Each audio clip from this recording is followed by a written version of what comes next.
사사기 13장 1절에서 5절 말씀 봉독해 드리겠습니다. 이스라엘 자손이 다시 여호와의 목전에 악을 행하였으므로 여호와께서 그들을 40년 동안 블레셋 사람의 손에 넘겨주시니라. 소라 땅에 단지파의 가족 중에 마노아라 이름하는 자가 있더라. 그의 아내가 임신하지 못함으로 출산하지 못하더니 여호와의 사자가 그 여인에게 나타나서 그에게 이르시되 보라, 내가 본래 임신하지 못함으로 출산하지 못하였으나 이제 임신하여 아들을 낳으리니 그러므로 너는 삼가 포도주와 독주를 마시지 말며 어떤 부정한 것도 먹지 말지니라.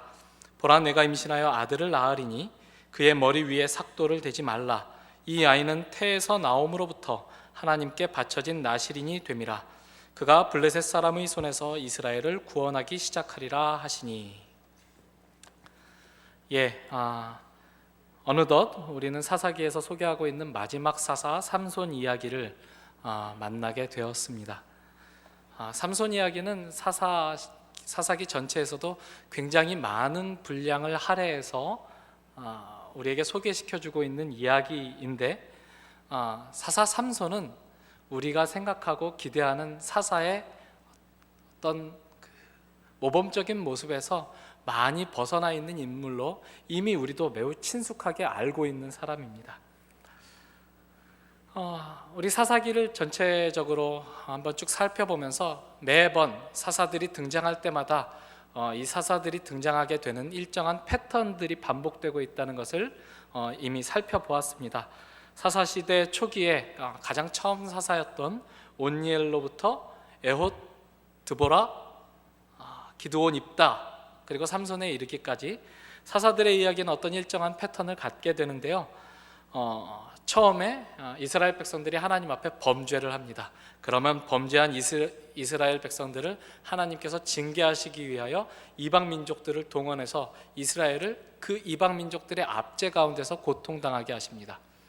그러면 이스라엘 백성들이 곧 자기들의 죄를 깨닫고 하나님, 우리가 잘못했습니다.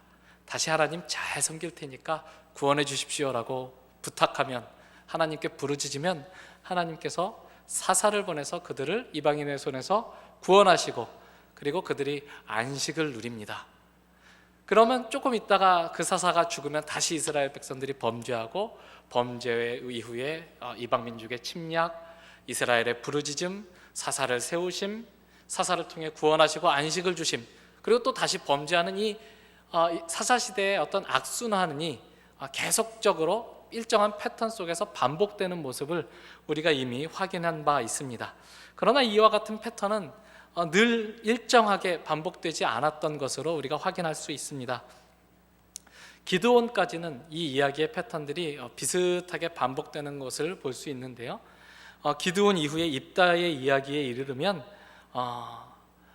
하나님께 부르짖고 이스라엘 백성들이 회개하는 모습까지는, 그러니까 범죄, 이방인의 침략, 이스라엘의 부르짖음, 여기까지는 그 패턴 그대로 이어오는데, 그 다음이 뭐죠? 사사를 세우시는 장면이죠.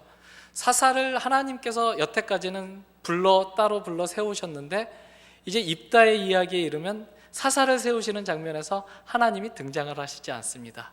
이스라엘 사람들이 보기에 가장 강한 사람, 그 길르앗 사람들이 보기에 그들 중에서 좀 싸워서 암몬과 대적할 만한 사람으로서 그 당시 자기들과 함께 거하지 않고 기생의 아들이라 다른 곳에서 잡류의 우두머리로, 그 잡류라고 하면 그 불황배 집단이라고 우리가 이해할 수 있는데, 불황배 집단의 우두머리로 활약하던 입다에게 우리의 지도자가 되어달라, 우리의 머리가 되어달라 부탁하는 장면이 나옵니다.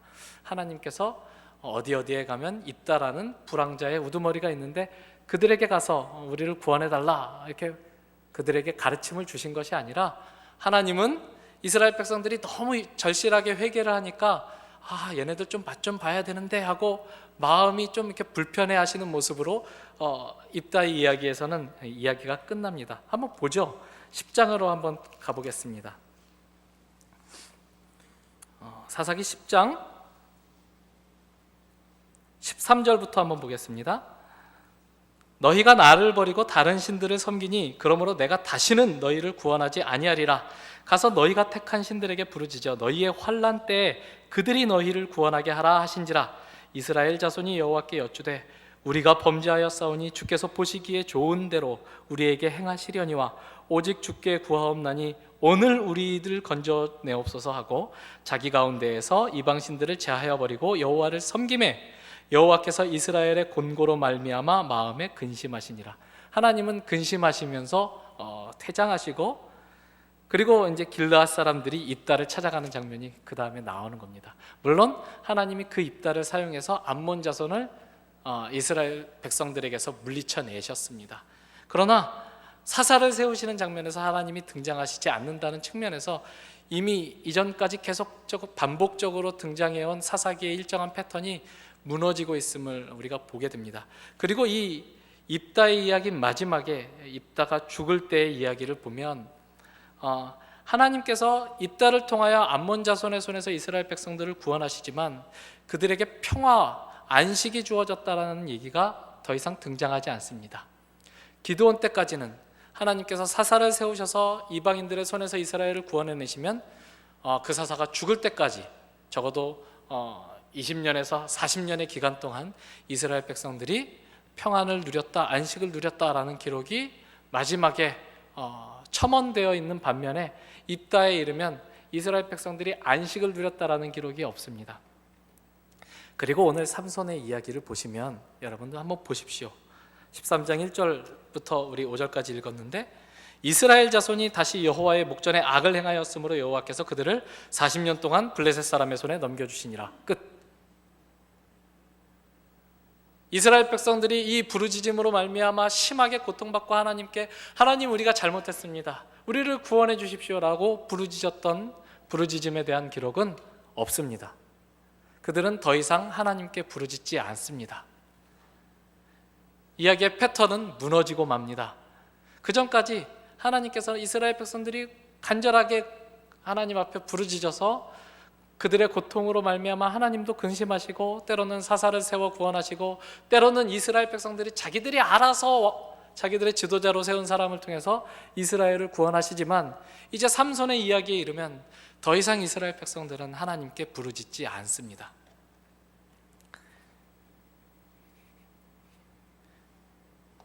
마치 블레셋이 그들을 지배하고 있는 지금 이 상황이 블레셋에 의해서 수탈당하고 압제당하고 있는 그들의 지금 상황이 너무나 자연스러운 일인 것처럼 납득하고 받아들이고 있었기 때문일까요?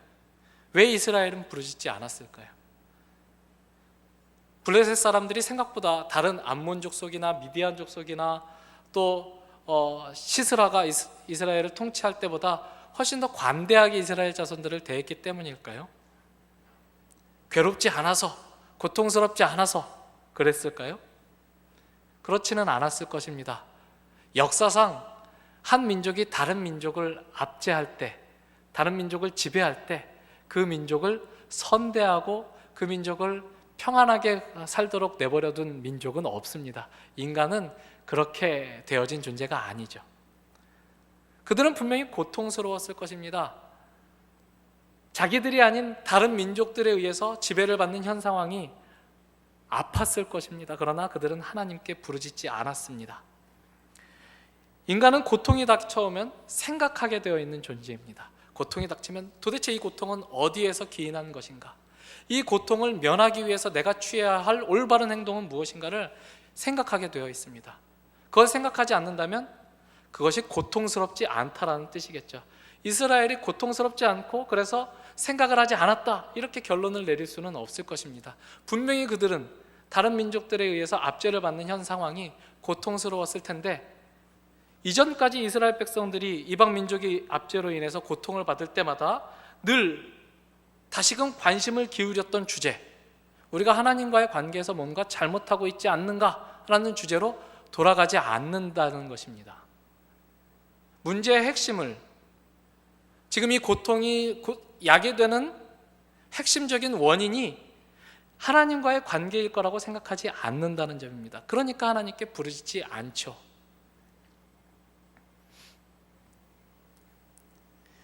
비록 여호와 하나님과의 언약을 지키는 일에는 실패했었지만 이전까지의 이스라엘은 자기들이 고통을 받으면 하나님께 부르짖어 하나님과의 관계성을 되돌아보았습니다.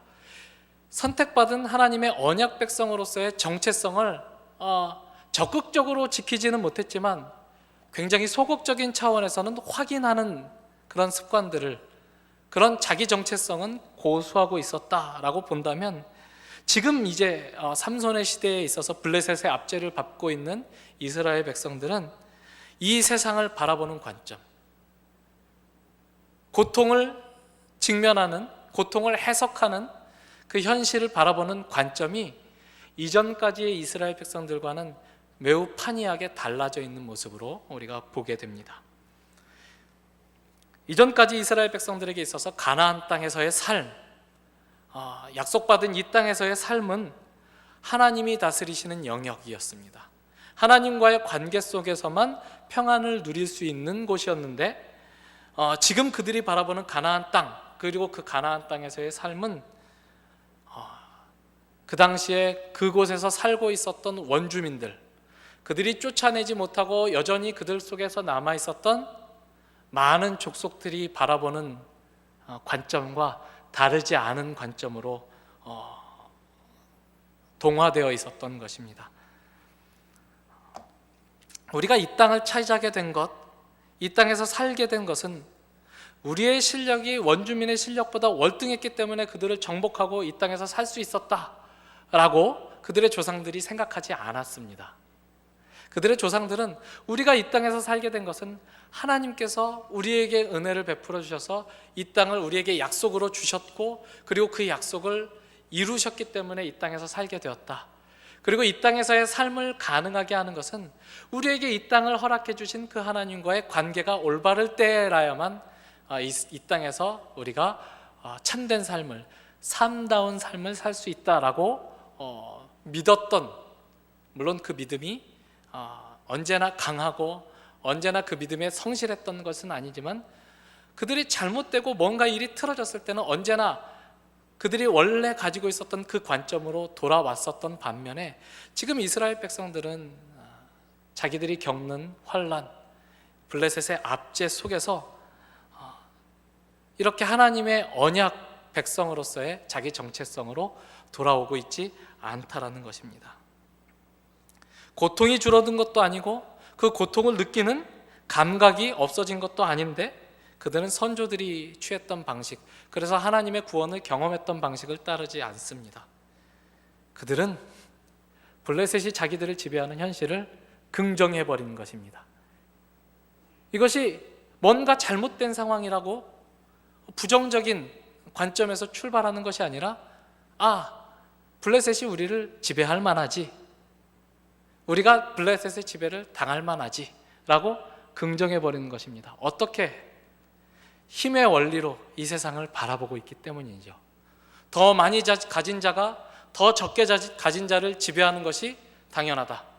힘 센 자가 약한 자를 지배하는 것이 당연하다. 문화적으로 우월하고 월등한 민족이 그것보다 열등한 민족을 지배하는 것이 당연하다라고 생각하는 것입니다. 그럴 수 있다. 그럴 만하다. 우리가 부족하고 힘이 없고 실력이 없어서 그렇다. 거기에는 하나님에 대한, 하나님과의 관계에 대한 어떠한 재고도 반성도 없는 모습으로 이스라엘 백성들이 소개되고 있는 것입니다. 이스라엘 백성들은 무감각합니다.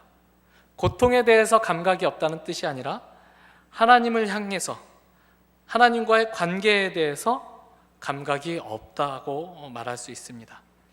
그런데 삼손 이야기에서 두드러지는 강조점은 이러한 이스라엘의 영적인 무감각, 하나님을 향한 무관심에도 불구하고 하나님은 당신의 백성, 당신과 언약을 맺은 이스라엘 백성들을 결코 포기하시지 않고 삼손을 세워 그들을 구원하시는 일을 하시는 하나님이시라는 사실입니다.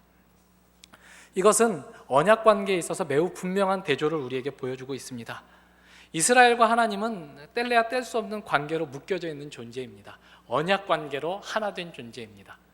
제가 청년일부를 맡고 있는데 청년일부 학생들에게 굉장히 여러 번 설명한 언약 관계에 대한 그 설명은 그 결혼과 흡사하다는 것이었습니다.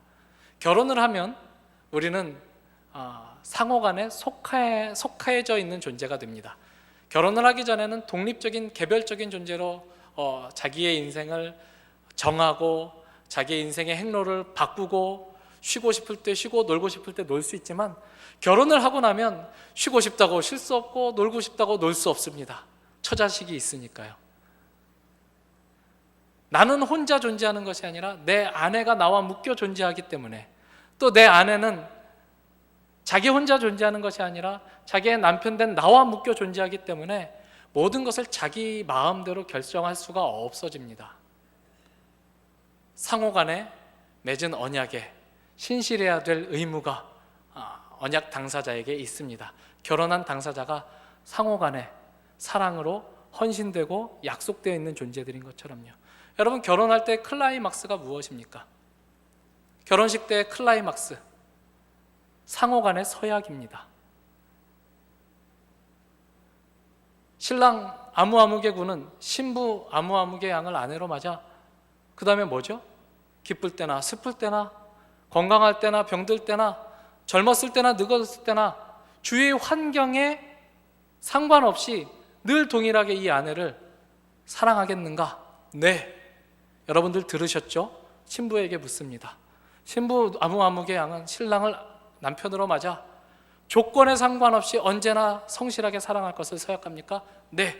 자, 이제 두 사람이 이 서약에 동의하고 약속했습니다.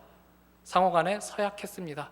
그리고 기도하고 이 두 사람은 성부와 성자와 성령의 이름으로 부부된 것을 선포합니다. 그렇게 결혼식이 완성이 됩니다. 상호 간에 서약으로, 헌신에 대한 약속으로 묶여진 존재가 되는 것입니다. 이스라엘 백성들과 하나님도 그렇게 묶여있는 존재라는 것입니다. 하나님은 이스라엘 백성들에게 이스라엘의 하나님으로 언제나 충실하고 성실할 것을 이스라엘 백성들과 약속하셨고, 이스라엘 백성들에게도 너희는 이제 다른 민족들과 똑같은 개별적인 한 민족이 아니라, 독립적인 한 민족이 아니라 내 이름으로 일컬어지는 내 백성이기 때문에 나와의 관계에 충실해야 된다. 내가 요구하는 언약 관계에 있어서 헌신해야 된다라고 요구받고 있는 존재들입니다. 그런데 이스라엘 백성들은 그 언약을 맺었던 그 처음부터, 언제 언약을 이스라엘이 민족 대 하나님과 언약을 맺죠? 출애굽기에서 그들이 시내산에 당도했을 때, 이스라엘 백성들이 시내산 밑에 머물고 모세가 율법을 받기 위해 하나님의 산에 올라갔을 때, 그때 언약을 맺습니다. 그러나 그 언약은 불과 40일이 되기 전에, 40일이 지나기 얼마 전에, 또는 40일 어간에 파기되어 버리죠. 이스라엘 백성들이 금송아지를 만든 사건 때문에 파기되고 맙니다. 상호 간의 헌신과 약속으로 묶여있는 이 언약 관계가 이스라엘 백성들의 불순종, 그들의 우상 숭배로 말미암아 깨어져 버리고 마는 것입니다. 그러나 하나님은 그들을 놓지 않으셨습니다. 그들을 용서하셨고 그들과 맺은 언약을 유효하다 선언하셨습니다.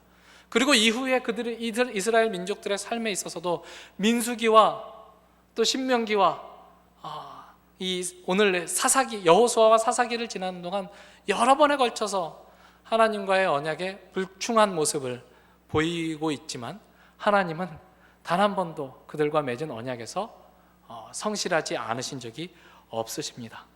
오늘 본문에서도 마찬가지입니다. 이스라엘 백성들은 하나님께 또다시 범죄합니다. 하나님이 너희들이 섬기는 그 이방신에게 구해라. 나는 너희들 안 구하겠다. 그 이방신들로 너희를 구하게 해라 라고 말했을 때 그들이 뭐라고 하나님께 부탁하셨습니까? 하나님 좋을 대로 하십시오. 그렇지만 이번 한 번만 용서해 주십시오라고 우상을 제하고 하나님께 매달렸죠. 입다를 통해서 구원해 주셨지만 그들은 여전히 여전히 자기들 속에서 하나님을 올바르게 섬기지 못하는 모습으로 그려지고 있는 것입니다. 또다시 여호와의 목전에 눈앞에서 악을 행하니까 하나님이 그들을 블레셋의 손에 넘겨줍니다. 블레셋은 이스라엘 역사 속에서 가장 위협적인 세력이었습니다. 이스라엘이 왕국을 건설하기까지, 하나의 그 튼튼한 나라를 건설하기까지 가장 위협적인 세력, 가장 적대적인 세력이 바로 블레셋이었습니다. 오늘날 말로 팔레스타인, 블레셋 사람들의 땅이라는 뜻입니다. 여전히 그 땅을 장악하고 이스라엘 백성들과 그 견원지간을 맺고 있는 이스라엘의 철천지 원수가 바로 블레셋이었습니다. 그 당시에 블레셋 사람들이나 지금 블레셋 사람들이나 다 이스라엘의 적이다 이렇게 말하는 뜻은 아닙니다.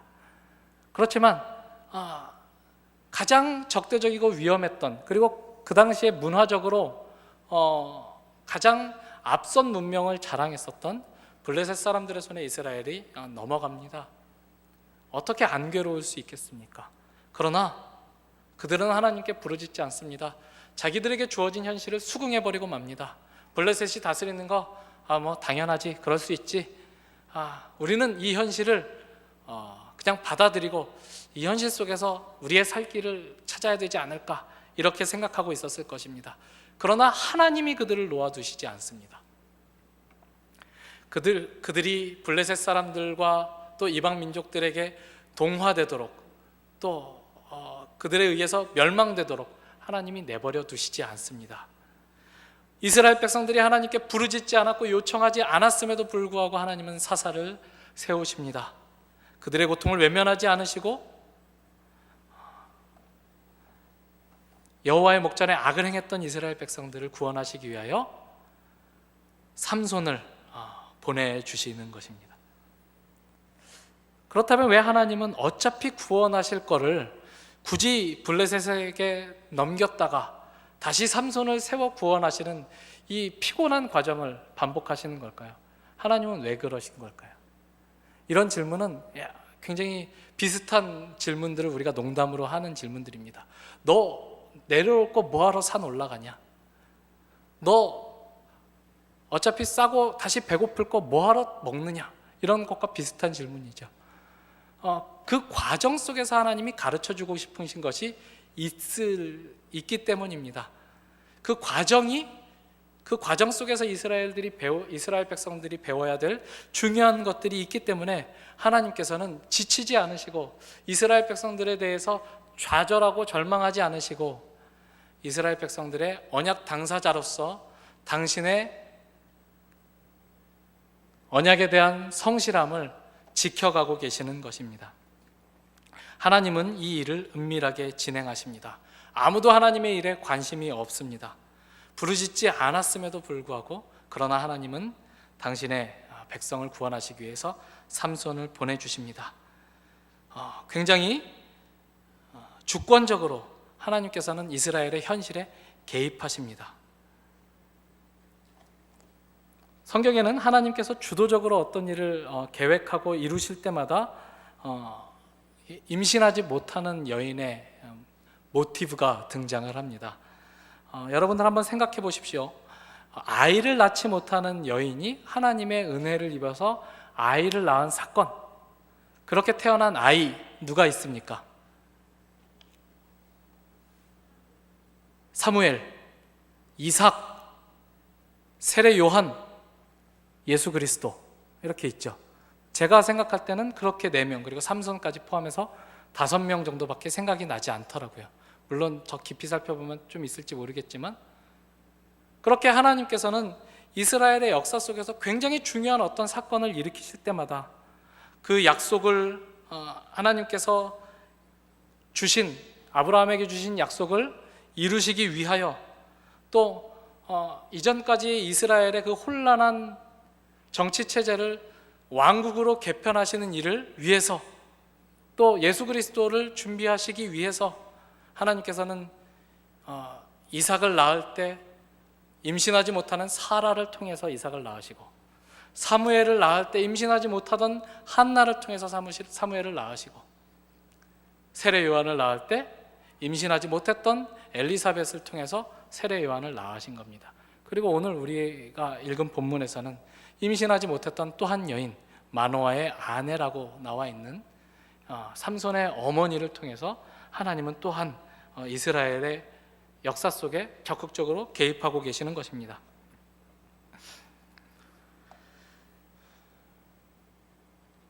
우리는 이제 삼손의 이야기를 살펴보게 됩니다. 우리가 그를 통해서 하나님께서 이스라엘 백성들을 구원하시고자 하시는 의지를 확인할 수 있는데요. 이제 우리가 삼손의 이야기를 계속해서 이제 살펴보다 보면, 진행되는 이야기를 살펴보면 알겠지만, 삼손은 하나님의 뜻에는 무관심한 사람입니다.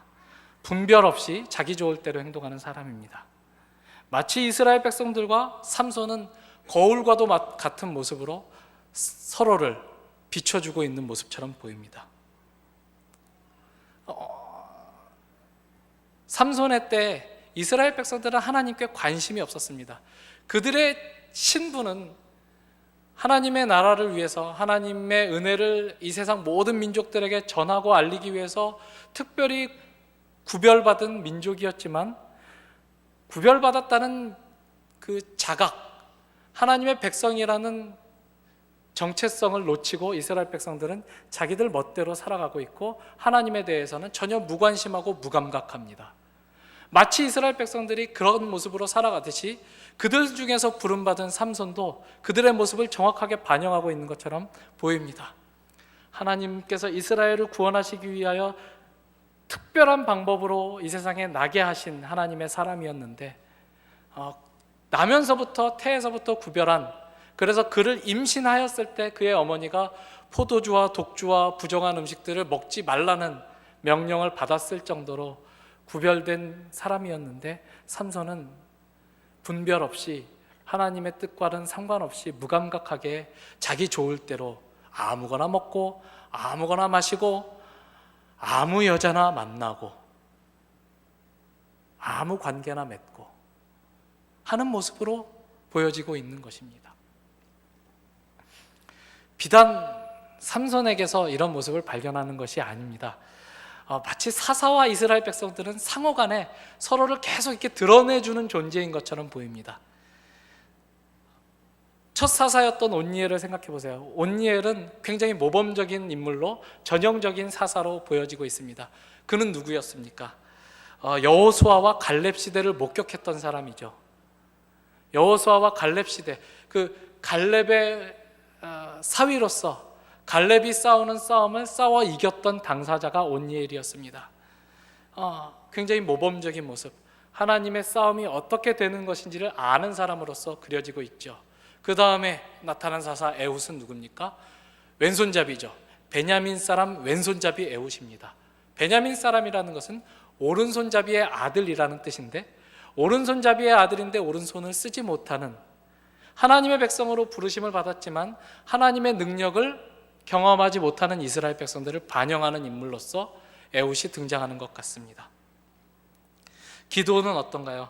망설이고 심약하고 담대하지 못했던 사람이고, 승리를 얻었을 때는 이전의 모습을 망각하고 그 승리에 도취되어 스스로 왕노릇했던 사람입니다. 이스라엘 백성들의 그 잘못된 모습들, 하나님 앞에 엎드리지 않고, 하나님께서 놀라운 구원을 그들에게 베풀어 주셨지만 서로 자기들끼리 주도권을 다투는 모습들로 그 기드온의 모습이 이스라엘 모습 속에서 반영되고 있습니다.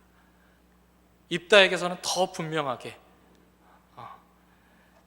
신앙의 대상은 하나님이라고 설정되어 있지만 그 신앙의 내용은 우상 숭배인 것과 본질적으로 다르지 않은 이스라엘의 모습을 입다를 통해서 그려내고 있듯이, 이제 삼손으로 오면 이 삼손을 통해서 또 이스라엘 백성들을 통해서 삼손이 어떤 모습인가, 이스라엘 백성들이 어떤 모습인가를 하나님께서 그려가고 있는 것 같습니다.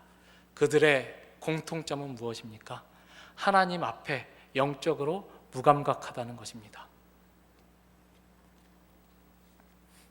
입다의 때 우리가 아까 살펴보면, 사사기 10장에서 살펴본 대로 이스라엘 백성들은 하나님 앞에 돌이켰습니다.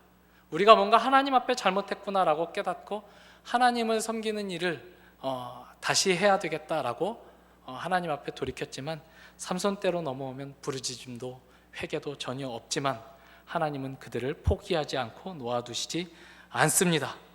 오히려 적극적으로 개입하셔서 한 여인을 통하여, 임신하지 못하는 여인을 통하여 삼손이라는 놀라운 능력을 지닌 사사를 주십니다.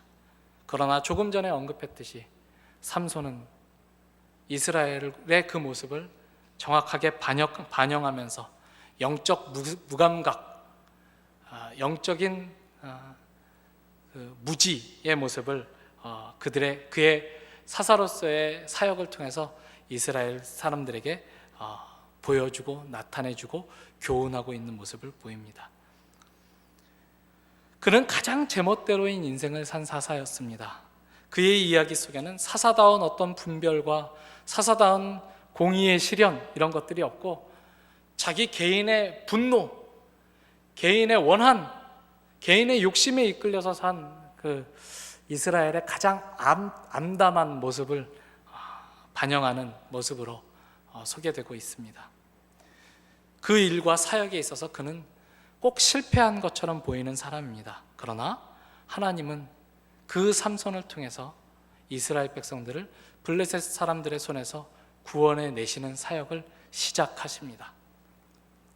그것이 삼손의 때에서 완성되지는 않습니다. 그러나 삼손은 그의 삶을 통해서 블레셋 사람들의 영향력을 지속적으로 약화시키는 일들을 하고 결국은 그가 죽을 때 그 이전까지의 사역보다 더 많은 사람들을, 블레셋 사람들을 죽이고 자기의 목숨을 버림으로, 죽음으로 이스라엘 사람들을 블레셋 사람들의 손에서 구원하는 하나님의 그 일하심의 도구가 됩니다. 그들의 무관심, 사사와 이스라엘 백성들 전체의 무관심과 영적인 무감각에도 불구하고 하나님은 그들을 놓지 않으십니다. 그들을 통해서 계획했던 일들을 하나님은 이스라엘 백성들의 역사 속에서나 또 삼손 개인의 삶을 통해서나 실패 없이 진행해 가지고 계시는 모습을 우리가 보게 됩니다. 하나님은 왜 이토록 자기와 맺은 언약에 신실하지 못한 이스라엘 백성들을 포기하지 않으시는 걸까요? 왜 굳이 이 삼손을 통해서 당신의 일을 이루어가고 계시는 걸까요? 이사야 43장 말씀을 한번 우리 같이 보겠습니다. 이사야 43장에는 포로로 잡혀간 이스라엘에게 하나님께서 하시는 말씀이 이렇게 기록이 되어 있습니다. 1021페이지 이사야 43장 22절부터 한번 보겠습니다. 그러나 야곱아 너는 나를 부르지 아니하였고 이스라엘아 너는 나를 괴롭게 여겼으며 내 번제의 양을 내게로 가져오지 아니하였고 내 제물로 나를 공경하지 아니하였느니라. 나는 제물로 말미암아 너를 수고롭게 하지 아니하였고 유향으로 말미암아 너를 괴롭게 하지 아니하였거늘 너는 나를 위하여 돈으로 향품을 사지 아니하며 희생의 기름으로 나를 흡족하게 하지 아니하고 내 죄짐으로 나를 수고롭게 하며 내 죄악으로 나를 괴롭게 하였느니라. 나 곧 나는 나를 위하여 내 허물을 도말하는 자니 내 죄를 기억하지 아니하리라. 너는 나에게 기억이 나게 하라. 우리가 함께 변론하자. 너는 말하여 내가 의로움을 나타내라. 내 시조가 범죄하였고 너의 교사들이 나를 배반하였나니 그러므로 내가 성소의 어른들을 욕되게 하며 야곱이 진멸당하도록 내어주며 이스라엘이 비방거리가 되게 하리라. 이스라엘의 범죄와 그들의 실패를 신랄하게 지적하고 있는 이 말씀들 속에서 유독 이 전체적인 말씀들과는 그 문맥적으로 연결되지 않는 구절 25절 말씀입니다. 나 곧 나는 나를 위하여 내 허물을 도말하는 자니 내 죄를 기억하지 아니하리라. 하나님은 이스라엘 백성들이 어떤 모양으로 서 있든지 그들 때문에 당신의 하나님 되심을 포기하시지 않으실 거라고 말씀하고 계시는 대목입니다. 그들은 비록 하나님을 한 번도 제대로 만족시키지 못했지만, 단 한 번도 하나님의 마음을 흡족하지 않았지만, 언제나 하나님의 뜻에 어긋나고 하나님의 계명을 버렸지만, 나 하나님은 나를 위하여 너희의 허물을 도말하는 하나님이다. 내 이름을 위하여 너희를 포기하지 아니하겠다라고 말씀하시는 하나님이라는 것입니다. 언약은 상호 간에 맺은 언약이지만 이 언약은 하나님께서 상호주의적으로 너가 잘못했으니 이 언약을 파기하겠다라고 끝내는 언약이 아니랍니다. 하나님과 언약을 맺었을 때, 하나님의 백성이 되었을 때 하나님은 그 백성을 포기하지 않으시는 하나님이시라고 말씀해 주시고 계시는 것입니다. 그럼에도 불구하고 이스라엘 백성들에게 주신 자유를 제한하지 않으셨기 때문에 이스라엘 백성들이 자기들의 자유로 하나님을 따르지 아니하고 영적인 무감각 상태를 벗어나지 못하고 있는 모습으로 그려지지만 하나님은 그들의 그런 무감각에도 불구하고 무관심에도 불구하고 구원자를 세워 구원하시는 하나님의 역사를 계속해 나가고 계시는 것입니다. 사사기의 역사는 어떤 면에서 볼 때 가장 암울한 이스라엘의 역사를 우리에게 그려주고 있습니다. 가장 죄악된 상태의 이스라엘, 하나님이 이런 민족들로 도대체 무엇을 하실 수 있단 말인가라는 질문을 불러일으키는 그런 모습을 우리에게 소개시켜주고 있지만 아니요, 하나님은 이 민족들을 통해서 일하시는 하나님이십니다. 이런 민족들도 포기하지 않는 하나님이십니다. 그러므로 우리도 포기하지 않으실 겁니다. 동일하게 우리에게도 같은 시험이 있죠. 우리도 이 세상을 바라보면서 왜 이 세상을 사는 것이 이렇게 어려운가라는 질문에 봉착하면 우리는 그 어려움을 하나님과의 관계에서 풀 때보다는 훨씬 더 이 세상 속에서의 관점, 이 세상이 주장하는 어떤 기준으로 설명할 때가 많이 있지 않습니까? 내가 실력을 많이 갖추지 못해서, 내가 스펙을 쌓지 못해서, 내가 잘난 사람이 아니라서 고통당하는 현실이 당연한 거야 라고 수긍해버릴 때가 얼마나 많이 있습니까? 그러나 하나님이 우리에게 고통을 허락하시는 이유는 하나님과 우리와 맺은 그 관계를 되돌아보게 하기 위함이라고 성경은 끊임없이 강조하고 있습니다. 우리가 하나님과 올바른 관계에 있을 때 우리는 샬롬의 상태에 있을 거라고, 평안의 상태에 있을 거라고, 안식의 상태에 거할 거라고 하나님은 말씀하십니다. 그리고 내가 반드시 그 일을 이루기 위해서 너희를 결단코 포기하지 않겠다고 오늘 삼손의 이야기를 통해서 우리에게 들려주고 계십니다. 그러니 정신 똑바로 차리고 오늘 우리에게 주어진 우리의 자유를 하나님을 찾는 데 사용하고 하나님의 뜻을 분별하는 데 사용하는 여러분과 제가 되기를 바랍니다.